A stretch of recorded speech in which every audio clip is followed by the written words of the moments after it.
Hello, I'm Gavin Hoey, and in this video tutorial I'm going to show you how you can make this fractured or blown apart image using Photoshop.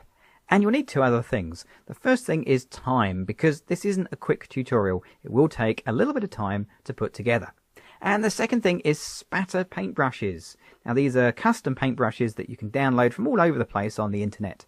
But the four brushes I'm going to use for this tutorial, I've put on Adobe Exchange for free. You can download them, there's a link on screen now, or click the clickable link in the video description. Install them and you're ready to go.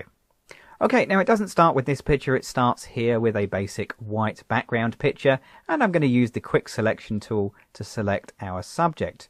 Now you don't have to have a picture on a white background, although it looks very clean doing it this way. Any picture will work, because we're going to make a selection and cut her out, okay? And any background will work as a result. Now, once you've made your selection, Command or Control J just to duplicate that selection and promote it as its own layer. So there we can see I've made a rough and ready cutout, and it is rough and ready. Right, let's switch that layer off. We don't need it for now. We will come back to that. And I'll go up to Layer, choose New, and Layer. We'll make a brand new layer. Let's call it White. Whoops, let's spell white properly. Helps look at the keyboard. There we go. So we've made an empty layer, nothing on it at all, and as you can probably guess, we're going to put some white in. So we're going to use paintbrushes, and we're going to use these special spatter paintbrushes that I've made specifically for this tutorial. And there are four to choose from. I'm going to start with number one. Seems like a good place to begin. You'll see it's really, really big. Now, we don't want it that big, so I'm going to go to Window, choose Brush, and we'll bring up the Brush panel. And on the brush panel here I can choose a couple of things. First of all is size, which I'll take down to about 400 pixels, and spacing, which I'll take out to about 80 to 90%, so there's plenty of gaps between the brushes. Then I'm going to jump to Shape Dynamics. It's my favourite one, this one. Shape Dynamics, I'm going to put the size jitter to about 50%, the minimum diameter to about 50, the angle jitter to about 50. What great names. Roundness jitter, about 50. You get the feeling that everything's about 50. Yeah, you're pretty much bang on. That'll do nicely. And then I'm just going to paint white down the back of her head, and that down the back of her shoulders, and down the back of her back. And I'm just going to break up the back side of that image so that it isn't completely solid and has a nice kind of broken up look to it. And I kind of like brush number one for this because it does give that nice gently fractured look, but we'll come on to a couple of other brushes in a minute, because as I said, time is the winning formula here.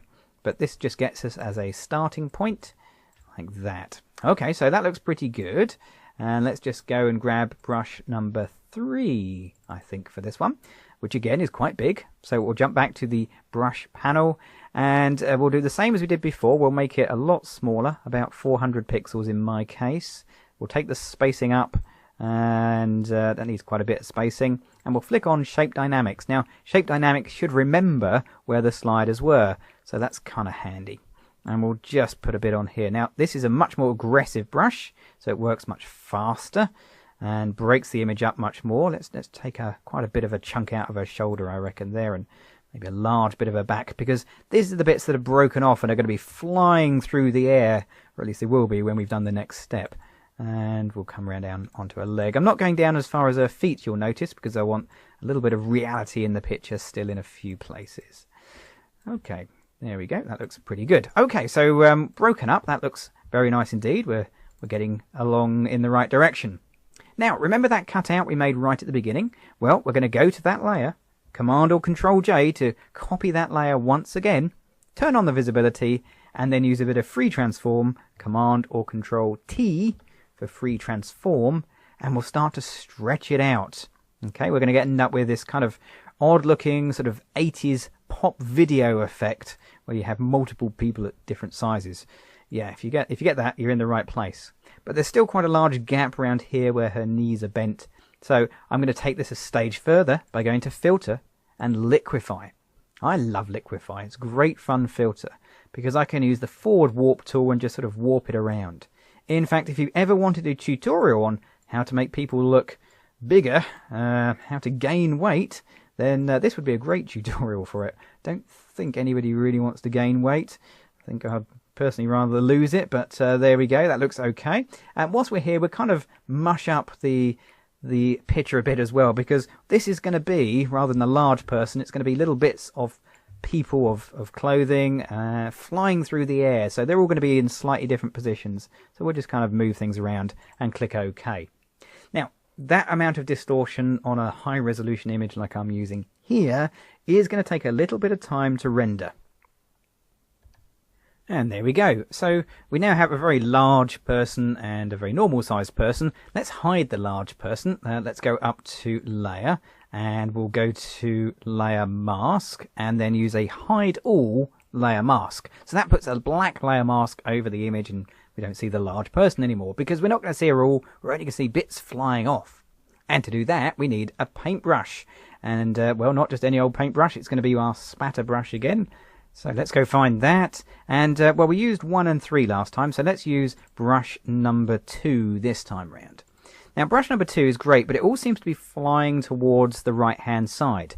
So if I go back to the brush panel and go back to the brush tip shape, we have this little compass thing here.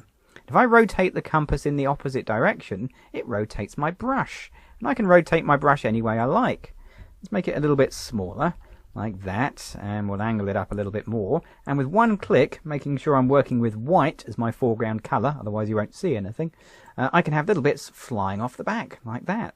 That works really well. Let's come down to her legs, and we'll do that again. We'll rotate it at a different angle and maybe make it a bit smaller, and boom, off they go. Okay, that works really nicely. Let's get another brush. Let's go for number 4. We haven't used that one yet. And again, we'll make the brush a little bit on the smaller side. And let's give it a bit of a twist. And we can just add in a couple of bits here and make it a little bit bigger. Boom, and out they fly. Okay, so we can have all these little bits flying around all over the place, which is really nice. Perhaps we can have a little bit up by her head like that. But it is quite solid at the moment. If I go in and have a closer look here, these parts are very, very solid, where that white we painted in before is much more fractured. Well, we can deal with that as well. So we'll go back to the paintbrush and we'll make sure we have black as our foreground colour this time.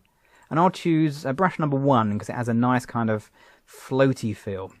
And with brush number 1, all I need to do is rotate it, I think. Let's put it 90 degrees to where it was before. And with a few clicks, I can just break up those solid areas into much smaller lumps. If I go in close, you'll actually see what I'm doing. Let's just do this bit at the back here. We'll get the brush, and it's quite big, but with one click you can see that it kind of breaks up those solid lumps into much smaller chunks, and it gives a much more fractured feel. So I'm happy with that, but the bit I'm not happy with is this white band running through her back. Well, that's going to be on the layers again, so let's go find the layer in question, and I'll make sure it's activated. That's the white layer there. I'll go up to layer, choose layer mask, and this time I'll put a reveal all one. So that's a white layer mask. Again, let's go in closer so you can see what I'm doing on your screen. Here we go. And we'll get a paintbrush, and we'll use the same brush. Why not? This time I'm going to be painting with black, and when I click with black, it's just going to put a few little spots and dots in that white area and just break that up a little bit like so. Again, that all adds to that kind of fractured look of the image. Now, on the whole, I'm pretty pleased with how this is looking, but it's worth going in much closer when you've finished just to see if there's any stray bits appearing, like here, for example. I mean, that doesn't quite look right. Why would she have a bit of a shirt on her chin? Well, we can deal with that. First of all, we've got to identify which layer is causing the problem, whether it's the white layer or the kind of enlarged layer. It's the enlarged one. Click on the layer mask. Get an ordinary paintbrush. Don't need the spatter ones. They've done their job now. And we'll make it a bit harder, like that. We'll make it a lot smaller so we can actually see it, because at the moment it's giant. There we go, just using the left square bracket to make it smaller. And painting with black, I can just hide those bits away like so. Again, just got a couple of holes there that look a bit weird. And down through there. Okay, so we just tidy this up in places as we come down. There's some on our legs there as well. Similarly with the white areas, if it's got any areas of white that you don't want, you can deal with those and take them out by selecting the white layer and working on the layer mask there. Okay, that looks pretty good. Quite happy with that. Last thing to do, remember that layer that's just sitting there turned off? Well, let's make that visible and let's drag it between the white and the enlarged layers so it fits in the middle. I'll change the blend mode to color burn. Now that'll make the whole picture much, much darker. Okay, so color burn, and we'll zoom in a little bit so you can again see what's happening. Lovely. Because what I want to do is just darken up the back edge where it's all breaking up. So one more layer mask, layer mask, reveal all. And with an ordinary paintbrush, like that, we'll paint black to bring back the real color, except on the back edge where we want it to go that little bit darker. And that just helps that reality look. It just seems to blend the whole thing in a little bit clearer if it's a bit darker in places. Brilliant. Okay, so there we go. That's the basic technique finished. Now, of course, you can spend time and make your own backgrounds. I've made one earlier that you can drop in. That all adds to the effect because, particularly on my picture, which didn't have a background, when it has a background, you can see through her body and see the bits breaking off, and that just looks more effective like that. So have a go, download the brushes and try this with your own images. And if you want to find out more about me, don't forget to visit my website at www.gavtrain.com. Thanks for watching.